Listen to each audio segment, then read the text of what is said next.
임재가 우리 심령과 이 공간에 함께 할 수 있기를 주님의 이름으로 축복합니다. 말씀을 준비하면서 인터넷에서 이 블로그에 실려 있는 5학년 학생들의 가정이 왜 소중한가 이런 글을 찾아볼 수가 있었습니다. 5학년 학생들의 글이에요. 왜 가정이 소중한가? 서로 의지할 수 있기 때문이다. 자신의 버팀목이 되어주기 때문이다. 자신의 힘든 점을 극복해 줄 수 있기 때문이다. 함께 기쁜 일, 슬픈 일을 나눌 수 있기 때문이다. 축제가 많을 때 도와주기 때문이다. 우리를 낳아주시고 키워주셨기 때문이다. 초등학교 5학년 어린이들의 눈높이에서 가정이 왜 소중한가 그런 글입니다. 우리는 지금 5월 가정의 달을 지내면서 이 강단을 통하여 하나님이 왜 가정이 소중한 것인가 다시 한번 생각해 볼 수 있는 시간들과 왜 가정이 소중한가에 대한 말씀을 들을 수 있는 기회를 하나님이 허락해 주셨습니다. 여러분은 왜 가정이 소중한가 그 물음에 어떤 답을 가지시고 지내고 계십니까? 우리가 표현은 다를지라도 모두 가정의 소중성을 인식할 것입니다. 우리만이 아니라 언어와 피부가 다를지라도 가정의 소중함을 부인하는 사람은 한 사람도 없을 것입니다. 그런데 오늘날 가정의 현 주소를 보면 그렇지 못한 가정들이 적지 않음을 보게 됩니다. 가정보다 일이 더 소중한 사람들이 있고 가정보다 출세하는 일이 더 소중한 사람들이 있습니다. 그래서 개인의 목적을 위해서 가정을 희생하는 그런 사람들을 보게 됩니다. 그런 행동이 정말 지혜로운 모습일까요? 그런 사람들은 머지않아 반드시 후회하게 되어 있습니다. 언젠가부터 우리가 듣는 말 중에 기러기 아빠라는 말이 있습니다. 기러기 아빠 무슨 말입니까? 자녀들 아내와 함께 외국에 유학을 보내고 홀로 여기에 남아서 직장 생활을 하면서 돈을 붙여주는 그런 아빠, 기러기 아빠 그렇게 표현합니다. 그것이 단지 1, 2년이 아니라 그 이상으로 5년, 10년 이렇게 이어지는 일들도 없지 않아 있습니다. 참 이런 일들이 옳은 일이냐 이 말이에요. 부부가 오랫동안 떨어져 살아야 하고 아빠와 자녀들이 떨어져 어릴 적부터 사는 것이 이게 정상적인 가정의 모습인가? 아니겠지요. 어린 자녀들은 부모와 함께 살아야 됩니다. 어릴 때 부모와 삶에 함께하는 그런 것들을 공유하고 인생을 살아가야 됩니다. 어릴 때 부모 곁에 있어야 인격적으로도 아름답게 인격을 갖춰 갈 수가 있지 않겠습니까? 기러기 아빠로 사는 모습은 결코 가정을 위한 일도 아니고 멀게 보면 자녀를 위한 좋은 일도 아닙니다. 어릴 때부터 우리 자녀들이 부모와 함께 살면서 이 가정의 소중성을 배워갈 수 있어야 하겠지요. 이 신앙으로 기본이 된 이 청교도들, 이 청교도 정신을 가지고 살아가는 분들을 보게 되면 참 그들은 어떤 자기의 위치보다도 어떤 물질보다도 어떤 권력보다도 어떤 출세보다도 가정의 소중성과 자녀들의 소중성을 더 비중 있게 가치 있게 두고 살아가는 것들을 종종 보도를 통해서 알 수가 있습니다. 그러기에 그들은 좋은 자리도 때가 되면 과감히 결단하여 포기하고 가정으로 돌아가요. 지혜로운 삶의 방식이라고 할 수 있겠지요. 이렇게 산 사람을 한 사람 소개해 본다면 뉴질랜드 총리로 8년 동안 재직을 하고 집권 국민당 대표로 10년을 보낸 존 키 총리가 있습니다. 이 사람인데요, 이 존 키 총리는 글로벌 금융 위기와 2011년 크라이스트 처치 대지진을 아주 적절하게 대처를 잘 했습니다. 그래도 뭐니뭐니 국가 리더는 경제를 살려야 됩니다. 백성들의 빵 문제를 해결하면 돼요. 예수님이 다른 기적을 행할 때는 백성들 무리들이 왕을 삼으려고 하지 않았어요. 그런데 빵 문제를 해결했을 때 베세다 들녘에서 오병이어로 5,000명을 먹이고 12광지를 남겼을 때 그때는 예수님을 왕으로 삼으려고 그랬어요. 무슨 말입니까? 지도자들이 국민에게 충족시킬 가장 우선적인 것은 경제적인 문제입니다. 다른 것은 좀 부족해도 경제를 발전시키면 그 지도자는 인정받아요. 국민들도 또 추앙을 합니다. 그러기에 오늘 이 존 키 총리도 경제를 계속 성장으로 이끌어가면서 좋은 평가를 받아왔습니다. 나이도 55세였어요. 그래서 다음 총선에서도 무난히 총리 자리를 유지할 수 있는 것으로 관측이 돼 왔습니다. 그런데 이 좋은 환경에서 그만 존 키 총리가 사임을 하게 되자 이 뉴질랜드는 큰 국민들이 충격을 받게 됐습니다. 이 존 키 총리의 사임 이유는 이렇습니다. 가장 사랑하는 사람들, 즉 가족의 많은 희생이 있었기 때문에 총리직 수행의 모든 것을 쏟아 부을 수 있었습니다. 하지만 이제 더 늦기 전에 가족과 함께 해야 할 시간이 필요합니다. 출세할 수 있는 길이 있었음에도 불구하고 더 좋은 자리, 높은 자리에 있을 수도 충분히 있었지만 그는 가정과 자녀들을 더 소중히 여겼던 것이죠. 얼마나 아름답고 멋진 모습입니까? 가정의 행복을 잃고 다른 것을 많이 얻은들, 가정이 망가지면서 다른 것을 더 소유한들, 그 인생을 성공한 사람이라고 할 수가 없을 것입니다. 사랑하는 성도 여러분, 5월 가정의 달을 맞아 우리는 주일마다 왜 가정이 소중한가, 왜 가정이 소중한 것인가, 이런 말씀을 나누며 지내왔습니다. 가정에는 하나님의 기업과 하나님 주신 가장 큰 상급, 우리 자녀들이 있기 때문이라고 그랬습니다. 가정에는 자녀들이 축복을 받을 수 있는 통로인 부모가 있기 때문이라고 말씀을 드렸습니다. 복을 원래 주시는 분은 하나님이시죠. 그런 하나님은 하나님의 대리자 부모를 통해서 자녀들에게 복 주시기를 원하고 계십니다.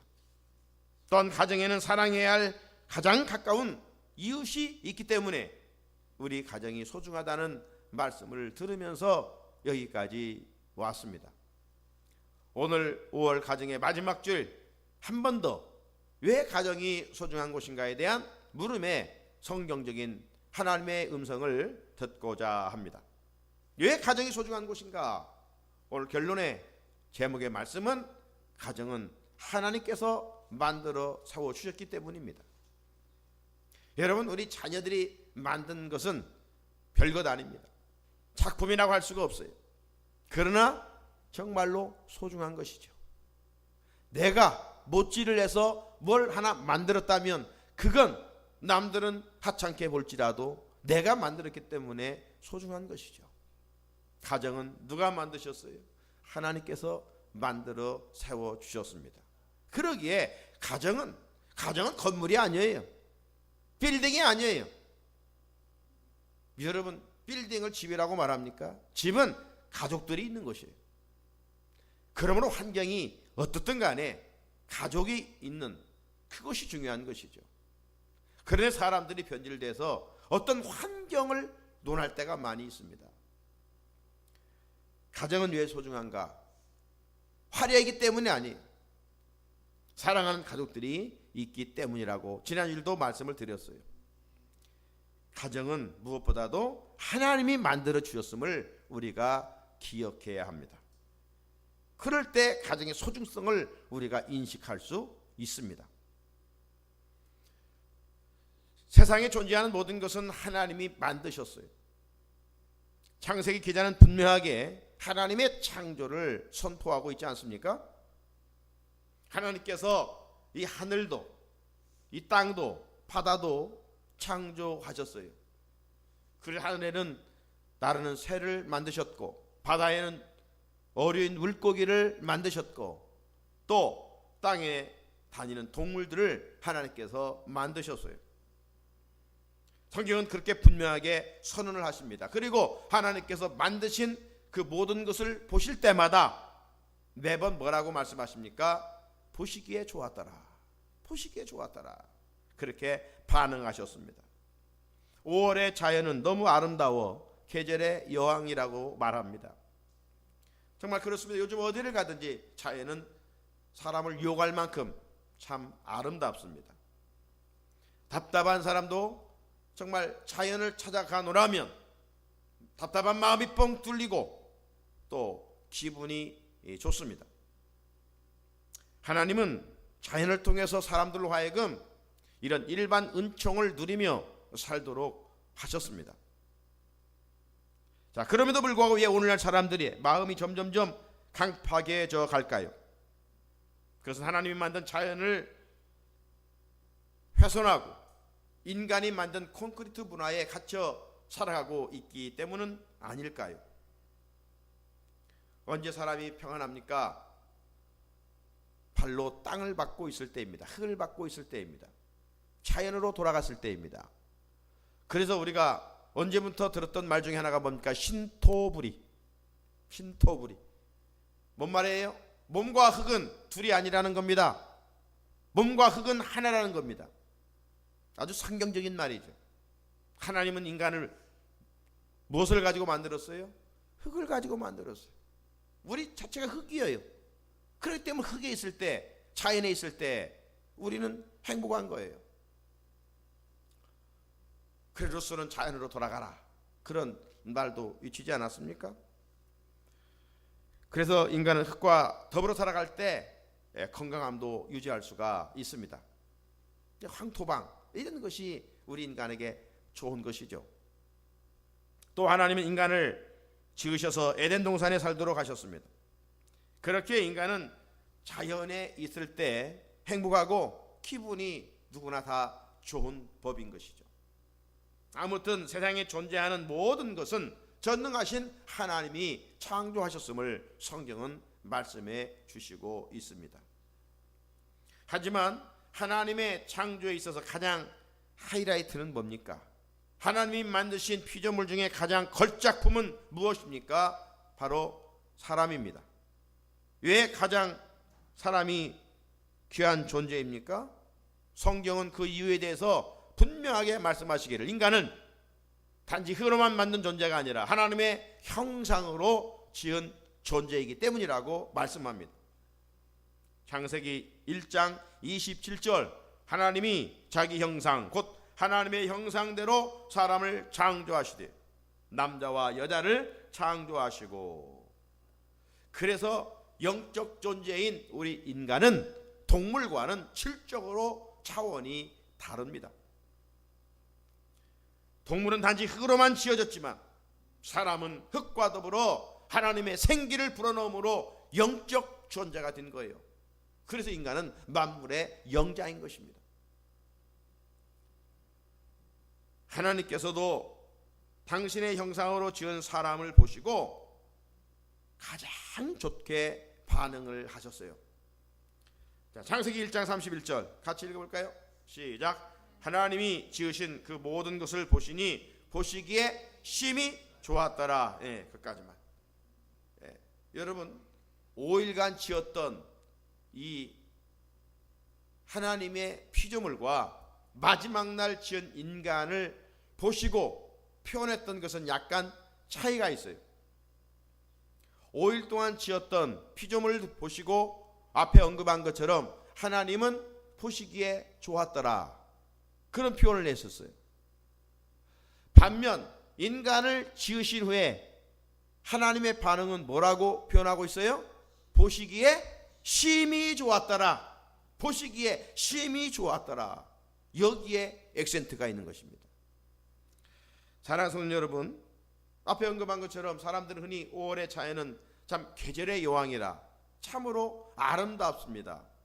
하지만 정말 우리가 기억할 것은 자연보다 아름다운 것이 우리 인간입니다. 우리는 자연의 이 5월에 피는 꽃들을 보면서 참 아름답다 감탄합니다. 그러나 정말 자연에 피어있는 꽃보다도 더 아름다운 향기로운 존재는 본래 사랑하는 내 가족입니다. 사계절의 변화보다 더 아름다운 존재는 나와 만나고 살아가는 사람들이고 주 안에 있는 믿음의 가족들입니다. 자, 그런데 이 타락한 인간이 변질돼서 사랑해야 할 사람보다 오히려 자연을 더 사랑하고 사랑해야 할 가족보다 꽃을 더 사랑합니다. 이것은 정상적인 태도가 아닙니다. 인간보다 더 아름다운 피조물은 없어요. 우리가 이런 인식을 가지고 살아야 하나님의 시선을 가지고 있는 것입니다. 주님 안에 거듭난 우리들이 대인관계에서 이런 의식과 이런 시선을 가져야 합니다. 그래야 우리 가족들이 정말 사랑스러운 존재로 보이는 것이죠. 향기 나는 꽃보다 남편이 더 사랑스럽고 5월의 자연보다 더 아내가 아름답고 어떤 그 피조물보다도 하나님께서 우리 가정에 상급으로 준 자녀들이 더 귀하고 아름답게 보여야 합니다. 그런데 만약 가족을 보면서 늘 스트레스를 받고 화가 난다면 뭔가 잘못된 것 아니겠습니까? 그 시각은 타락한 인간의 관점입니다. 이제 우리 그리스도인들은 변화돼야 됩니다. 변화가 뭡니까? 하나님의 시선을 갖는 것이죠. 주님의 마음을 품는 것이죠. 주님의 마음을 품을 때 하나님의 형상으로 지음받은 인간 한 사람 한 사람을 존귀하게 여기게 되는 것입니다. 말씀 듣는 우리 가운데 성령님이 강하게 임재하셔서 우리 모두를 변화시켜 주시기를 간절히 소원합니다. 그래서 오늘부터 내 가족이 가장 소중하고 나와 함께 하는 사람이 가장 소중한 존재임을 인정하고 살아가는 은혜가 있으시기를 주님의 이름으로 축복합니다. 여러분, 왜 인간이 이토록 소중한가? 여러분, 이 노래 콘서트 이런 것들을 보게 되면 가장 유명한 가수는 마지막에 등장하지 않습니까? 우리나라 가왕하면 조용필입니다. 그죠? 이 조용필은 어떤 노래 무대에서 먼저 나와서 노래하는 법은 없어요. 지난번 북한에 가서 노래했지요. 그때도 어떻게 진행됐습니까? 젊은이들이 앞무대를 채웠고 나중에 이 가왕 조용필 등장해서 노래하면서 절정을 이루게 되는 것을 볼 수가 있습니다. 자, 이처럼 창조 사역에서 하나님의 형상을 닮은 사람을 하나님은 처음부터 만들지 않으셨어요. 사람이 살 수 있는 가장 좋은 환경을 완벽하게 만드신 다음에 하나님께 당신의 형상으로 사람을 만드셨던 것을 볼 수가 있습니다. 자, 그런데 오늘 성경을 보게 되면 하나님께서 아담을 지으시고 보실 때 혼자 있는 것이 아름답게 보이지를 않으셨던 것 같아요. 그래서 18절에 보면 내가 그를 위하여 돕는 배필을 지으리라, 그렇게 말씀하고 계십니다. 여기서 인간은 본질적으로 본래 혼자 살 수 있는 존재가 아니라는 것을 알아야 됩니다. 아무리 유능해도 우리 인간은 돕는 배필, 돕는 사람이 필요합니다. 인간은 독불장군, 혼자 살 수가 없어요. 그래서 한자의 사람인자를 여러분 보십시오. 어떻게 되어 있습니까? 두 획이 서로 붙어 있잖아요. 만약 이 획만 있다면 쓰러져 버리고 말할 것입니다. 그러나 아래 획이 붙어 있어서 붙잡아 줄 때 이 온전한 사람이 되는 것입니다. 이 정도로 하나님께서는 우리 인간을 지으실 때 서로 도와가며 살도록 만드셨습니다. 그래서 가장 아름다운 모습은 어느 때 아름다운 모습입니까? 여러분, 조류나 동물이나 혼자 있으면 이롭게 보이죠. 암수가 나란히 같이 있을 때, 함께 있을 때 참으로 아름답습니다. 인간도 마찬가지예요. 그래서 시인은 시편 133편의 1절에서 보라, 형제가 연합하여 동거함이 어찌 그리 선하고 아름다운가. 하나님 보실 때 무엇이 아름다운가, 무엇이 정말 선한가, 함께하는 거예요. 함께하는 가장 사회적인 작은 공동체가 어디입니까? 가정이에요. 가족들이에요. 그래서 하나님은 가장 아름다운 가정을 세워주신 것 사실입니다. 이어지는 말씀에 보게 되면 연합의 아름다움을 마치 헐몬산의 이슬이 시온의 산들에 내림 같도다. 헐몬산의 이슬이 시온의 산들에 내림 같도다. 헐몬산의 이슬이 메마른 땅을 적시게 되면 풍성한 열매를 맺게 되는 것입니다. 그렇게 형제의 연합은 가장 아름답고 귀한 것이다. 고로 우리는 어디에서나 항상 형제 연합 하기를 힘써야 한다는 사실입니다. 자, 그렇다면 하나님께서 이렇게 홀로가 아닌 연합을 위해서 아담만이 아니라 아담과 짝을 짓기 위해서 그에게 돕는 배필을 어떻게 만들어 주셨습니까? 오늘 보면 21절을 보면 여호와 하나님이 아담을 깊이 잠들게 하시니 잠들매 그가 갈빗대 하나를 취하고 살로 대신 채우시고. 인간은 하나님의 분명 창조물임을 알 수가 있어요. 하나님께서 인간을 창조하시되 당신의 형상을 따라 여기에 있는 말씀처럼 남자와 여자로 창조하셨음을 볼 수가 있습니다. 이제 하나님께서 아담에게 여자라고 하는 짝을 만들어 둘을 하나로 그래서 지난 5월 21일은 이 둘이 하나다. 그래서 부부의 날이라고 이렇게 말하지 않습니까? 부부는 둘이 아니에요. 부부는 하나예요. 그래서 하나로 묶는 결혼 의식을 통하여 마침내 하나님이 가정을 세워주셨어요. 오늘 본문 24절, 이러므로 남자가 부모를 떠나 그의 아내와 합하여 둘이 한 몸을 이룰지로다. 둘이 한 몸을 이룰지로다. 그로 이 땅에 가정을 세우신 분이 누구냐? 바로 하나님이시에요. 하나님이 세워주신 것 얼마나 소중합니까? 하나님이 만들어주신 것 얼마나 귀한 것입니까? 이런 의미에서 하나님은 가정을 세우셨는데 우리가 가정이 세워지기까지는 결혼의식을 통해서 가정이 만들어지잖아요. 자, 고로 하나님은 최초의 주례자죠. 최초의 신랑과 신부는 아담과 하와입니다. 그리고 최초의 결혼 장소는 에덴 동산이죠. 그리고 하나님 주신 동물 식물들이 이 아담과 하와의 결혼을 축하해 주었던 것입니다.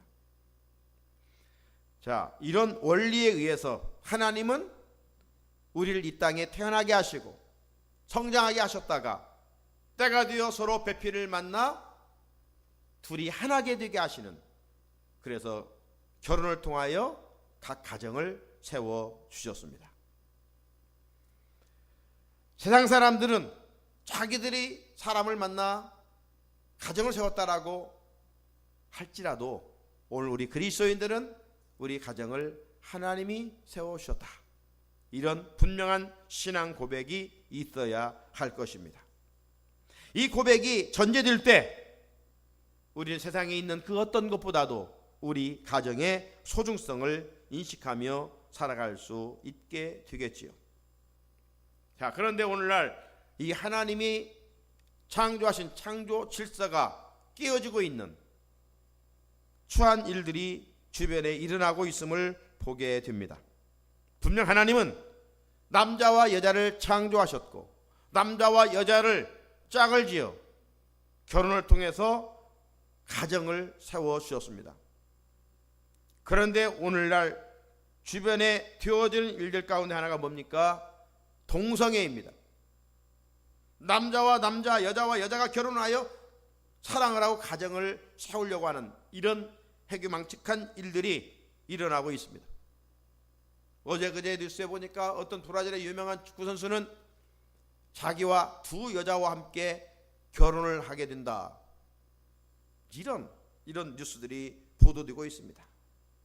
별의별 잘못된 이런 결혼관이 오늘 지구촌 가정들을 무너뜨리려고 하는 이런 사탄의 무서운 괴략들을 우리가 보게 됩니다. 인간이 얼마나 타락한 존재인가를 보여주고 있는 실상이죠. 기억할 것은 어느 시대나 하나님이 정하신 것을 역행하면 무서운 저주와 심판이 임한다는 사실입니다. 성경적으로 조명할 때 동성애는 그 어떤 논리로도 허용될 수가 없어요. 왜? 성경은 동성애를 악으로 규정하고 있기 때문입니다. 하나님의 창조 질서 속의 가정은 분명 남자와 여자가 결혼하여 가정을 세우도록 하는 것입니다. 우리가 이 사실을 분명히 다시 한번, 평범한 것 같지만 진리입니다. 사랑하는 성도 여러분, 5월 가정의 달을 우리가 보내면서 왜 내가 속해 있는 가정이 소중한 곳인가? 왜 우리 가정이 다른 가정보다 화려하지도 않는데, 다른 가족들보다 출세하지도 않았는데 왜 우리의 가정이 소중한 곳인가? 이 물음에 대해서 함께 나누었습니다. 결론입니다. 왜 가정이 소중한 곳입니까? 여기 있는 것처럼 가정에 하나님이 주신 기업, 가정에는 하나님의 주부의 상급인 자녀가 있기 때문이요. 가정에는 우리 자녀들이 이 땅에서 찰지는 복을 누려갈 수 있는 하나님의 대리자 부모가 있기 때문이요. 가정에는 내 이웃을 내 몸과 같이 사랑하라고 하는 가장 가까운 이웃이, 가족이 있기 때문이요. 오늘 말씀 속에서 왜 가정이 소중한 것인가? 가정은 하나님의 작품이기 때문에 소중한 것이다. 하나님께서 만들어 주셨기 때문이다. 우리들이 가정의 이 본질적인 의미를 바로 인지하고 깨닫고 살아갈 때 가족들 간의 가정의 소중성을 깨닫고 행복과 기쁨을 누리며 살아가게 될 것입니다. 오늘도 거룩한 주일에 성전에 올라와 예배드리며 말씀을 듣는 우리 성산교회 성도들의 가정들이 이 은혜와 말씀 안에 든든히 세워져가 우리 가정을 세워주신 하나님을 기쁘시게 드리는 우리 성도들이 되기를 주님의 이름으로 축복합니다. 같이 주신 말씀 붙들고 기도 드리겠습니다.